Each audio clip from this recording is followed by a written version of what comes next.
All right. Morning, afternoon, good night, whatever time of day you're consuming this. Welcome back. Hold on, let me just make sure we're all good.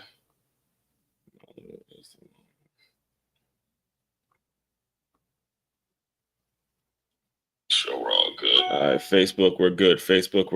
YouTube, I already just saw the notification. Hold up, I'll check that in a second. Let me just get it all straight on LinkedIn, and we're gonna be good. We gonna be straight, because we gonna be straight. All right.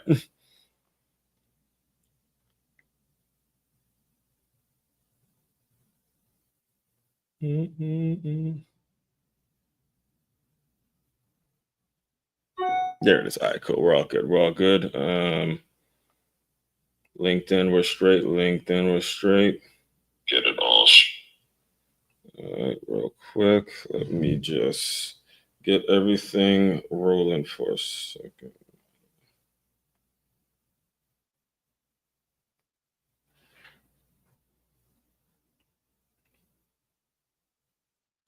I'm John Engel with the Engel team at Douglas Elliman. All right, cool. So, all right, before we get started today, I gotta make sure. Give me a second here, guys. Podcast listeners, my apologies for taking so long to get started. I know I've heard some rumblings about how that can get a little annoying, but you guys will be fine. I'm sure you will be fine. Just give me a second. All right, so. All right, here we go. We right into it. All right, so before we get started today, I have to give a shout out to my guy, Monirul Islam. All right, Monirul Islam is the reason that my YouTube channel, well, one of the reasons that my YouTube channel has blown up in the way it has over the past year. He is responsible for all of these thumbnails that you see. Every day he delivers these flyers that he puts together. I message him every day, letting him know what I'm all about. So Monirul Islam, appreciate you so very much. You have been an absolute incredible blessing to my business, blessing to what I'm all about. And I strongly recommend you guys link up with him. If you want his contact information, I would be more than happy to give it to you. But I strongly recommend that you he's help with the SEO, the optimizing videos, all of that stuff, anything when it comes to promoting YouTube, everything. He has definitely been a blessing. So I strongly recommend you guys work with him. So as just want to make sure I said that, because it's been an incredible blessing working with him. All right. So for those of you who do not know who I am, though, let me just introduce myself today real quick as we get into Top 5 Tuesday. We have another Top 5 Tuesday today, and it's another one of those that's very evergreen. So most of the work I do, it's teamwork related, and I'd say 95 to 99, probably close to working towards actually going towards 100. But it is all evergreen stuff, meaning that it doesn't matter when you consume this material, all right, as long as you consume it and you apply it. The big thing about really being someone that creates content, creates material, is going to be regularly speaking. You have to create content around a concept of anybody at any time of day, any year. It doesn't matter what their age is, whenever they're ready to receive quality information that they could be using to establish and be using to help their lives get better. It doesn't matter when they consume it, just as long as they consume it. So today we're going to have our top 5 list, as we do every single Tuesday. And the top 5 list is the top 5 ways to align your personal and your professional lives. If you guys recall, yesterday I gave you a percentage of what the Make It Move kickoff question was about. How do you align your personal and professional, or what the percentage should be in terms of how much you align your personal and your professional lives? I gave 100%. That was my answer. Not to say that it's the right or the wrong answer. It's up to you guys based on what your situation is. But today we're going to dive deeper into that concept and top 5 ways towards aligning it. All right. Because it is important. It is a conversation that you have got to have, and you got to have that conversation with yourself. You got to have that conversation with yourself before you can try to be anything for anybody else. All right. So before I get into it, I know I got started early today. Let me just introduce myself really quick to anybody that may be new around here. First and foremost, my name, as one Crookshank. I am your one and only Move Swiftly speaker, former Division I college football player, and current 5-time, soon to be 6-time published author and educator. What I do, what I created, what the Move Swiftly business is all about is taking the innovative teamwork lessons that you learn on the football field and aligning them with businesses and business owners so they have a group of employees, they have a staff, they have a group of people that moves as efficiently and as strong and as eager and as passionate as a championship high school or youth football team. That is what we do in a nutshell around here. And before we dive too, I know I already kind of stepped on the topic a little bit in terms of what we're going to be talking about. Let me just get through the announcements real quick, and then I will, go to the article. We'll go through these top 5 lists, and we'll cut out. I'll make sure I cut it. The goal, like I was telling you guys yesterday, the goal is to start to, cut myself off, filter myself out. At 45 minutes. Once I see the 45-minute mark, I just, move on to the next day and stuff like that. So that's part of that. That's another thing too. When it comes to being a speaker and developing your speech and developing your ways of communicating, you got to know, you got to give I remember Dre used to say this, you got to give the 2-hour version of your story, the 30-minute version of your story, or the 2-minute version of your story. You got to work on that and practice that, because you never know who's listening and what they have time to consume and where they can consume this and how, your stuff just got to be ready. It's a constant work in progress, right? So for these live streams, I'm cutting myself off at 45 minutes, regardless of where I'm at. So it challenges me to get through certain materials and get through the points quicker. So I'm always challenging myself. And that's what life is all about, man. Just constant challenging of yourself, figuring out how you can get better. Because I got news for you. It's either you're getting better or you're getting worse every day. You are not staying the same. I'm going to say it again for the people in the back. Okay. You're either getting better or you're getting worse every single day. That is the opportunity. That is the 24 hours you have. It's either you could choose to get better or you could choose to get worse. But you're not going to just like this. You're not going to just move along this even playing field as if something's going to just stay the same. It's not going to stay the same. That's not life. That's not the way it works. It's either you're going to get better or you're going to get worse. You make the damn decision every single day of your life how you want to do it. All right. So all that being said, first and foremost, let's get to the announcement. If you are West Palm, boxing, free boxing lessons. If you are interested in free boxing lessons, be sure to get in contact with me. If you're listening to this on the Move Swiftly podcast, be sure to go to freeboxing.makeyourmove.com. That's freeboxing.makeyourmove.com. If you're looking at this on YouTube, LinkedIn, or Facebook, just simply hit that QR code that you see right there on your screen, and I will get you all the details. We actually have a session coming up this weekend. Let me look at the schedule real quick. Yes, the 26th. The 26th, we have another lesson coming up, the 26th. And like I was telling you yesterday, these things they're bringing back so many great memories that I might have to get back into business for real. I've been spending a lot of time in Plantation, the Tamarack area, where I was really known as the boxing trainer. Like that picture you see right there is when I was really doing it full time. And since I've been spending a lot of time back out in that area, it's like, okay, my beak is kind of being wet a little bit to really get this thing going again, really get the boxing training going again. So don't be surprised if I go back and say, you know what, I just had to come back. I had to come back with them strong, baby. All right. Next thing, as I mentioned in the intro, business owners, if you are sick and tired of bringing people into your staff, bringing people into your business, bringing employees that do not fit.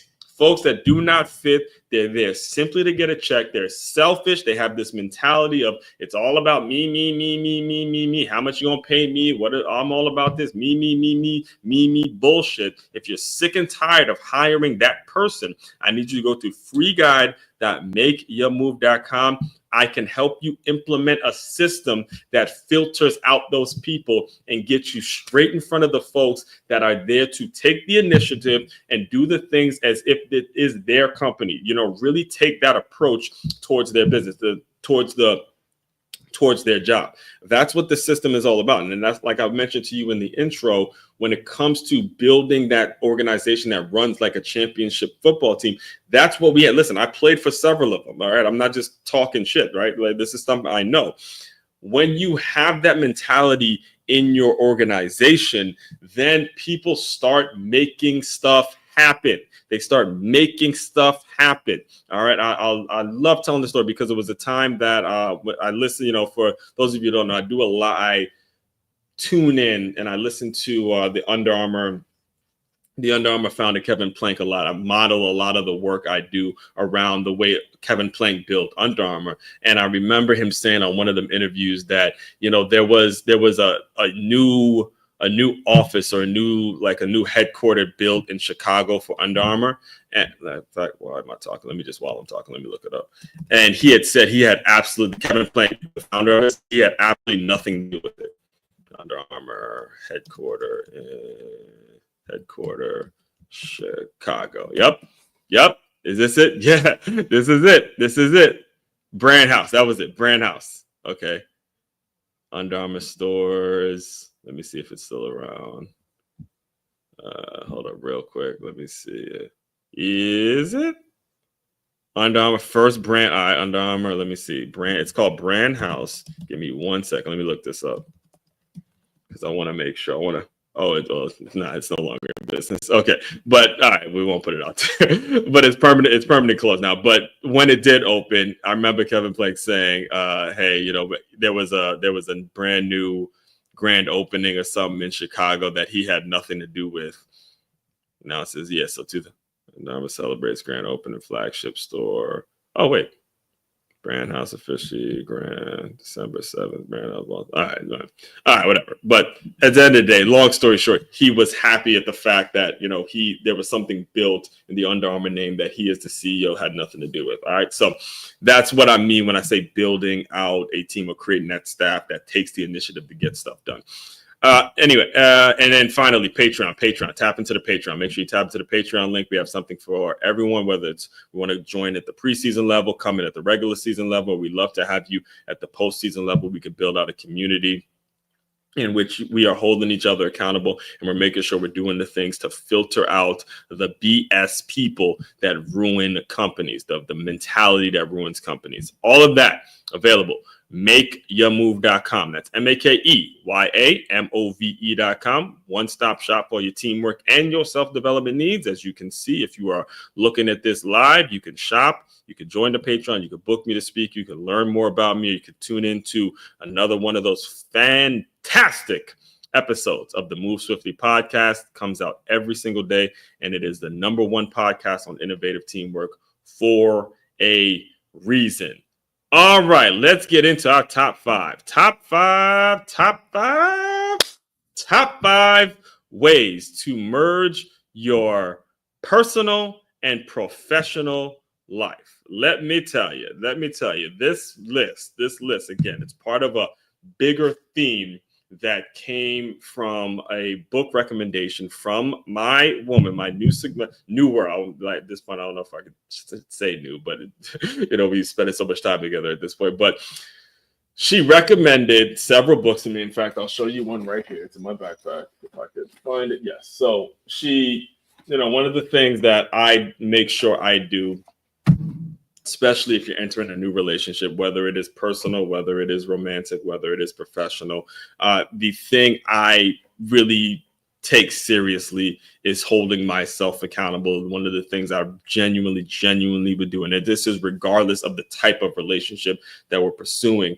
If you get to know me, you know how focused and locked in I am on professional and personal development. It is my life. Again, when you have a name, and for those of you who have grown up with a unique name, a name that's always getting a reaction out of people, you know that the idea or the concept of just putting your name on a job application or putting your name on a resume, that's not going to cut it. It's not. That may cut it. That may cut it for the Michaels of the world, right? Or the Todds, or the Franklins. There's something that you can read if you're in school. You can read the attendance and you can understand the person's name. Okay, that might work. That concept might work for those folks. But when you have an as one Crookshank and your entire life, Your entire life, you've been given a nickname that you weren't asked for. Your entire life, been having to correct adults in terms of how to say your name. You know that it's not really likely that anybody's just going to give you a job without you actually having to prove yourself, right? You're not going to just get a call back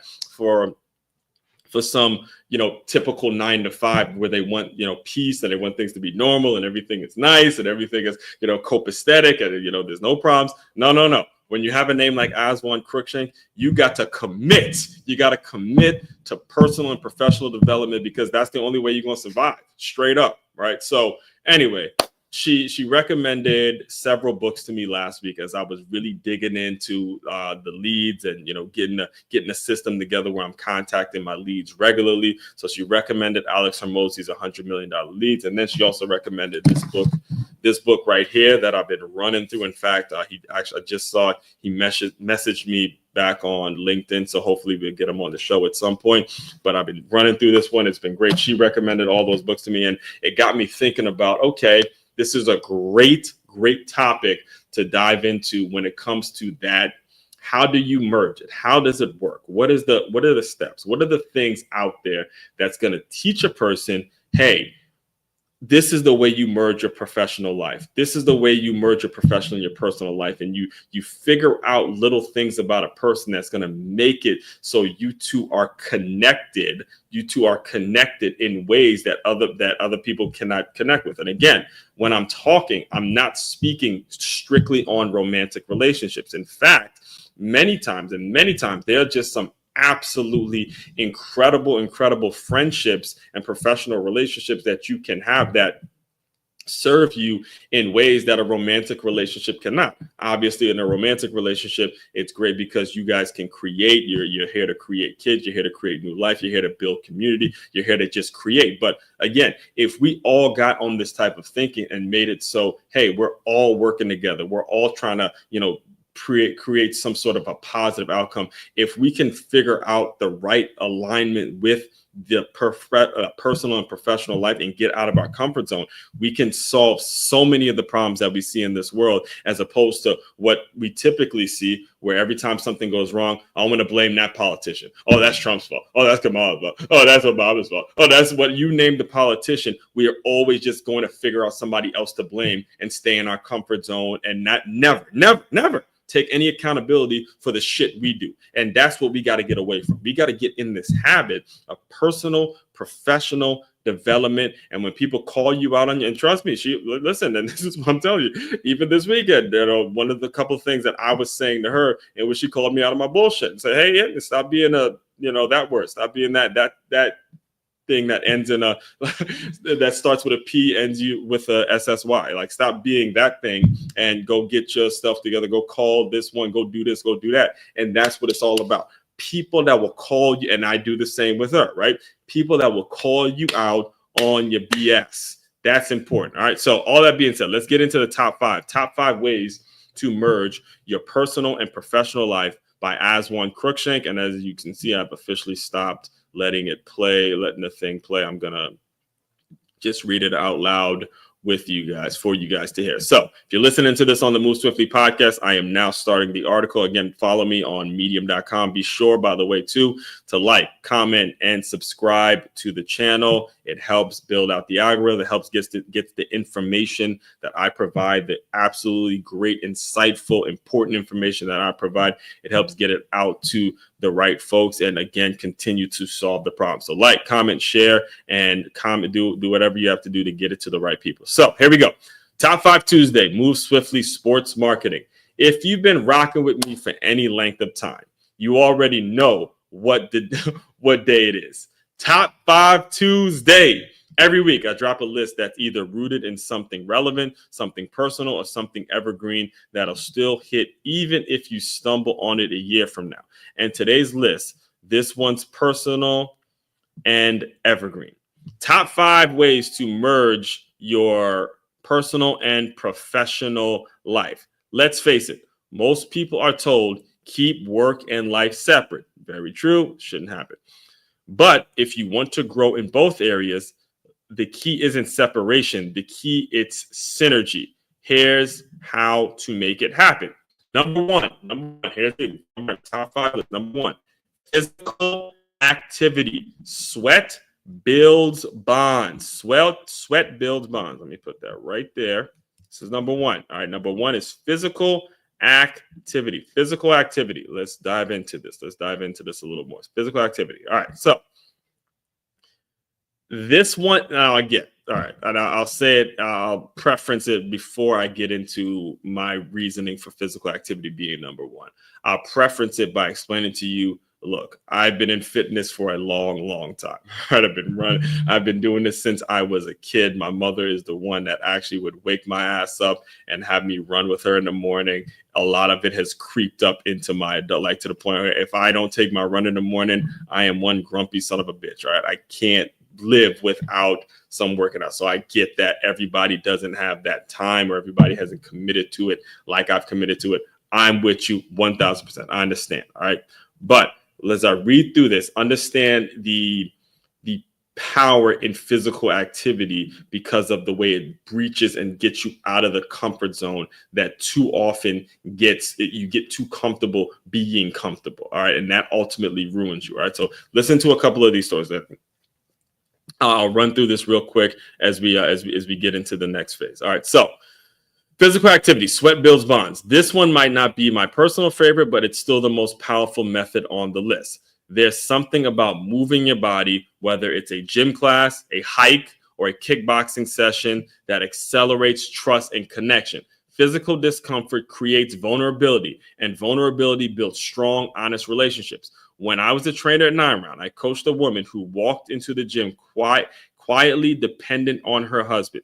2 years later, she walked out confident, newly divorced woman with strength, mental and physical, that changed her life. And listen, there was another one. Don't get me started on the health benefits. I once met a woman at Orange Theory whose biggest fear wasn't just about losing her husband. It was about losing him early due to health issues. Your lifestyle habits are the love language. Your health is part of your legacy. These are absolutely true stories. I've worked for an Orange Theory and I worked for a 9 Round. At an Orange Theory, again, both of these gyms, primarily they're mostly women as it is. But at Orange Theory, I'll never ever forget that, because I remember the husband coming in and he was incredibly overweight. And there wasn't room in the class. And then we weren't sure because he was like on the wait list and we weren't sure if he was going to get into class. And he immediately took himself off the wait list. It's okay. I don't have to do it. I don't have to work out or whatever. You're fine. He was finding excuses not to go in the class and work out. And the next time we saw the wife was looking at us genuinely concerned, like, please, guys, could you do anything you can do to get him to start working out, to get him to do something, because she was like almost tears in her eyes. She was genuinely afraid of the fact that her husband is getting too fat and he might get diabetes. Something can happen to him in which will cause it. So she now has to become a single mom or a widow or whatever. She might lose her husband because of he was not in shape.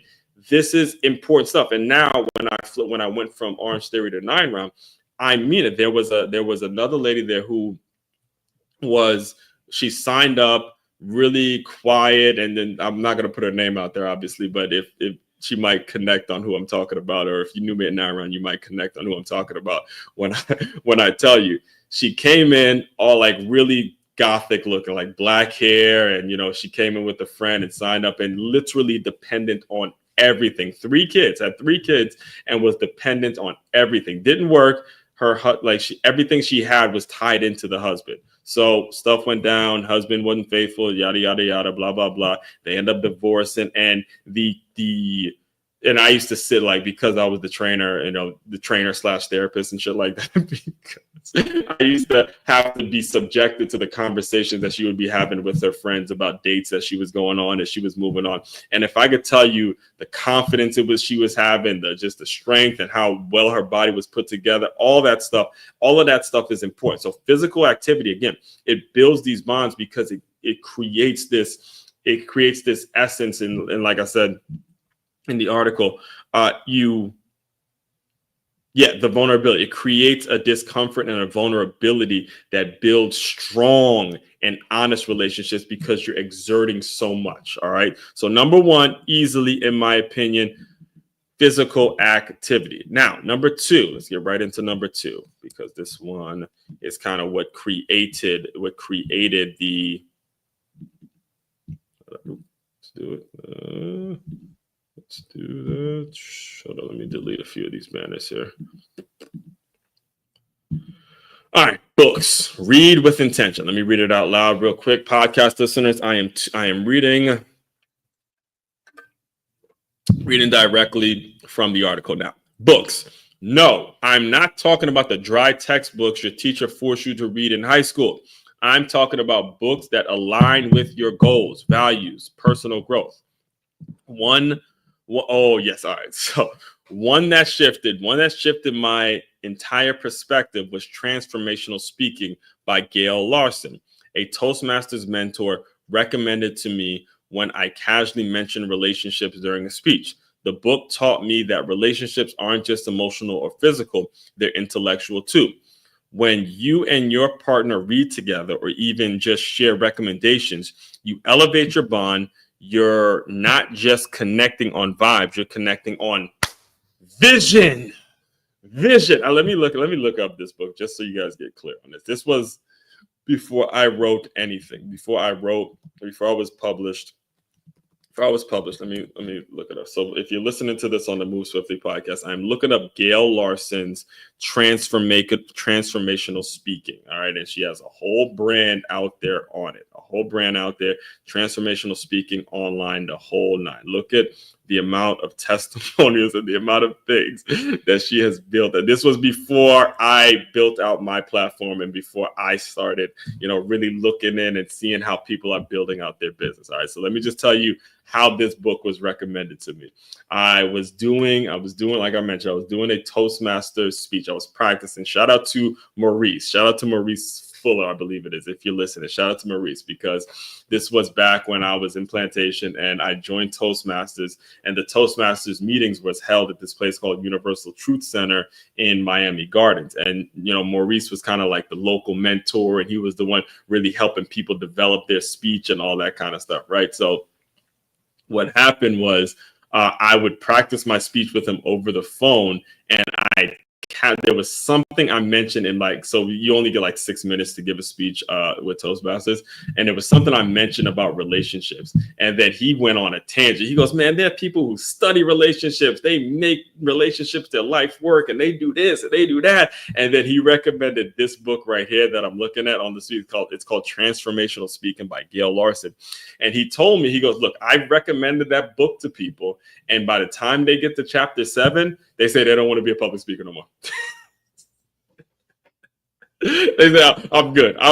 Because the vulnerability and the openness that you have to have when you're talking about speaking publicly and never knowing when or if or how your message is going to land, that is some vulnerable shit. But when you think about it, if you're looking to tie in a growth in your personal, your professional life, that's exactly the way it should feel. You should feel a little bit scared. You should feel a little bit excited. You should feel emotional. You should have all the feelings coming up, because there are things that you're saying to people, or there's things that are happening to you that you had never, ever experienced. That's the way it should feel. If it feels a little like, oh my God, this is something new, this is something great, then you're doing the right thing. I mean, I've heard so many people. I can't remember where I was listening to.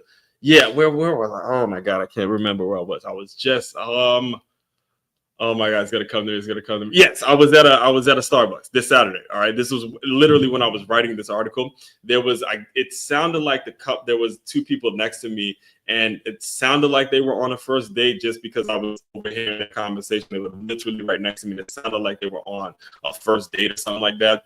And they were talking about, I usually don't want to rush into anything. And the way they were talking was just, you could tell that they were just off in terms of I wanted to step in and disagree, but I was like, look, I got to get shit done. But she said something about, I don't, I think, getting married within a year is too soon, or some nonsense like that. With, again, everything that gets said, or every instinct that a person has is meant to make an excuse to not commit. All right. And that's where, again, certain people, you have to find certain people that are going to call you out in your shit. And when it comes to books and reading with intention, this is a great way of doing it. This book that got recommended to me by her, by, again, my significant other. This was a intentional thing. She saw the video, and then boom, it's right in my hands. This is what inspired an entire week's worth of content, because that's what happened. All right. When you start connecting on books, and I'm not talking, like I said, I'm not talking about that bullshit that they make you read in school, and next thing you know, you get a multiple choice test, and all of a sudden you have all the answers and you get praised for having a good grade. No, I'm talking about intentionally reading it, highlighting it. Look, I only got to like chapter 2, but just the few chapters that I have read, you can see highlighted. Some of the points are highlighted because it's reading with intention, understanding, highlighting, getting stuff really mentally where it needs to be. All right. So that's number 2, books with intention. All right. So number 3, educational fun. Got to shout out moms on this one. Because this was something that she pointed out to me when I was younger. Let me read again, podcast listeners. I'm reading this directly from the article now. Shout out to my mom for this one. I'll never forget the day she pointed out something that changed my entire perspective on fun. We were waiting in a student lounge at the University of Maryland. And now, before I keep going, the reason we were there because my sister is graduated from the University of Maryland. That's where she attended college. So we were waiting for her to do something, and we were just kind of vibing out, just kind of waiting for her to do, I don't know what, it might have been graduation. I can't remember what it was, but it's not that important. But anyway, we were waiting in a student lounge at the University of Maryland, and nearby a group of college students were cracking jokes, vibing, but also studying together. She turned to me and said, "See that? They're having fun, but they're learning too." That's what I mean by educational fun. Experiences that stretch your brain while stretching your bond. Whether it's a workshop, a documentary night, building a project together. This kind of fun creates unforgettable moments and productive energy. That's what I mean when I say educational fun. And this is important to This is important to document. All right. This is important for you to really get a hold of this. Really get a hold of what I'm telling you. Pick up what I'm putting down, folks. Pick up what I'm putting down. It was myself, a high school kid at the time, my mother, and then my sister, who is getting ready to graduate college or is in that process of graduating college. We're around other college students. All right. This is where I'm supposed to be going. This is where I'm going to be soon. And as we're sitting there, we're looking at college students kind of sound like they're doing something leisurely. But as my mother's sitting back, she's like, this is a learning opportunity. This is an opportunity to teach, a teachable moment. We used to call that with PCA. These are teachable moments. All right. She looks at me, she goes, but they're studying. They may sound like they're having fun and getting, giddy or talking about this, but they're studying. I'm listening to them, and they have their textbooks out. They're having this book out, and they're having a discussion about this writer or this math problem, and they're doing this and they're doing that, but they're studying. That's the key. When you're aligning that professional and that personal life, do something fun. Go have your fun, but make sure the fun, there's an educational component to the fun, so you don't just waste your damn time. Okay, going out and clubbing, getting drunk, getting high. There's nothing educational about that. Let's just be honest. I've been drunk, been high, been both of those. And there's nothing but pure blackout, and you're going to fuck whatever moves. You're just going to do whatever. You're not learning anything. You're having fun, but you're not learning shit. That's it. That's what I'm trying to tell you. I'm not talking at you guys. I'm talking to you. I've been there, done that, been to college, did all of that, B. It's a waste of your MFing time when you don't really understand that fun and education can literally be the same thing. You can have fun while educating yourself. And when you get a hold of that, you don't have the ability, you don't have the goal, you don't have the audacity to start wasting your time with bullshit. You just don't. Because there's other folks, especially your competition, when you realize what your competition is doing, Slim, You're not wasting your time with bullshit. You're just not. All right. Let me run through. I got a little hype. Get a little excited as we do every morning here. All right. Number 4, food. A lot of people's favorite, food. All right, let's read it directly from the article. Food, break down with intention. We all got to eat. This one's pretty self-explanatory, right? We all got to eat, but food isn't just a meal. It's about the meaning behind it. When you sit down and share a meal with someone, pay attention. Are they grateful? Do they value service? Are they generous? Eating together reveals a person's principles, habits, and values. Things you'll want to know if you're building with them long term. Choose who you dine with wisely. As the old saying goes, don't share your energy or your table with just anybody. Huge principle here. All right, because we all got to eat. We all gonna break bread. But as you're eating and as you're having conversation, you got to really ask yourself, how much time are you wasting? And I'll tell you this story because this is when I realized I was around the wrong motherfucker. Like I was around the wrong people. One of my best friends was in middle school. I'm not going to put his name out there, but a lot of people who know me knows exactly who I'm going to be talking about in a second. One of my best friends in middle school, we kind of lost touch because we went to separate high schools. But once we got through high school and we were in college, me and him would party together, drink and have fun. He was also from Trinidad, and we were boys, right? So there was a young lady in which he was, wifing up, officially, trying to wife up because he was Mr. Player throughout high school and middle school. He was one of those where all the girls liked him. So he was trying to settle down with this one girl that actually the girl that he settled down with was my first ever girlfriend in elementary school. So it was always kind of coincidental when he told me, yeah, that's going to be the wifey and stuff like that. I'd never forget that. But anyway, we were all partying New Year's. I think it was one of those New Year's when I was in college, before I went back to Stony Brook, and we were all partying at her house the night before. It wasn't New Year's. I was just home for winter break. And the next day, we all spent the night. I mean, everyone just, we were too drunk to do anything. Her parents weren't there. So it's a night and we just, again, went off, right? So anyway, the next morning, again, we're still broke college kids. We weren't together at all. We're broke college kids, right? So the next morning, me and him went out to eat breakfast at Bob Evans, and we left all of his girl and some of her friends alone at the house. We went to eat at Bob Evans, but he told her that he was going to the grocery store to pick up groceries for her to cook breakfast for us. That's what he told his girl. But, what he didn't tell her was that we were going to Bob Evans too to eat breakfast for ourselves. So we didn't have to pay for them to have breakfast. Again, college me, this was not me now, but this was just college me and hanging out with boys. But anyway, here's when I realized I was having the wrong friends and I needed to move on from this dude, right? So we're at Bob Evans. Me and him are having breakfast, and I'm getting my omelet. We're just eating or whatever. And then he's thinking about the fact that he's like, wait a minute, I don't have no money.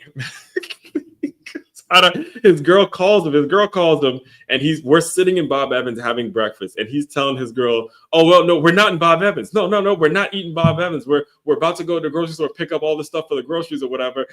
And then as he hangs up, he's literally lying, like blatantly lying to her about us being, because we're sitting in Bob Evans. He hangs up the phone, and then he looks at me. He goes, hey, you want to pay for this? Can you pay for this?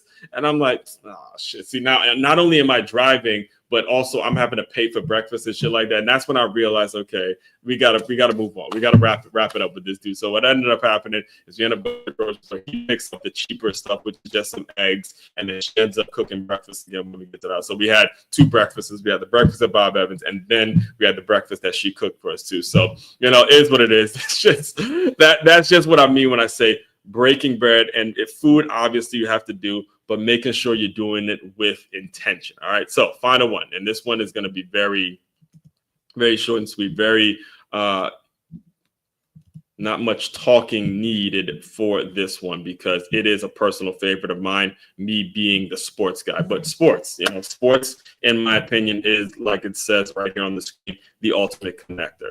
Yes, I saved the best for last. Me personally, my personal favorite is sports. Whether it's youth games, high school playoffs, college rivalries, or pro showdowns, sports unite people like nothing else. Attending a game together breaks barriers, builds camaraderie. You laugh, you yell, you celebrate, or cry. Yeah, it happens too. And in those moments, you see who someone really is. You see their passion, their loyalty, their competitive edge. And when you bring your professional world into that environment, the walls come down and real relationships are formed. That one's self-explanatory, folks. You just have to look at me, look at everything I'm doing, look at the way all of this is built. Every last one of it, all of this. Again, this is only 3 of the 6 books, but all of this is sports related. All of this is sports fitness related. All the stories, everything is sports related. It has the understanding that when you are talking about sports, I was reading a text message. I gotta jump off in a second, but sports is the ultimate connector because of what it reveals in people and how we can build out community. All right. So just to recap again, top five. I got to cut it a little short today because I got to get on. I started a little late today. So if anything, matter of fact, before I do that, let me read out the final word. Final word. Merging your personal and professional life isn't about being on all the time. It's about alignment. When the things that light you up personally also feed your professional purpose, you become unstoppable. So test these 5 out, mix them in your week, observe what clicks, and build the life you want, not the one society tells you to separate. Period, point blank, end of sentence. All right. And that's really the takeaway for today, is understanding it's on you to figure out what the alignment is. I'm here to just tell you, in my viewpoint and everything I've lived through, working with these 5 things, then there will be something that actually does click. So just to recap, today is Top 5 Tuesday, top 5 ways to align your personal and your professional life. Number 1, physical activity. Number 2, the books you guys read intentionally. Number 3, educational fun. Number 4, food. Break bread with intention. And number 5, sports, the ultimate connector. All right. Final thing, as always, if you are interested in working with me further, be sure to go to makeyourmove.com. That's MAKEYAMOVE.com. One-stop shop for all your teamwork and your self-development needs. As one, Crookshank, your one and only Move Swiftly speaker. Check it out. You guys continue to move swiftly. We will talk more soon.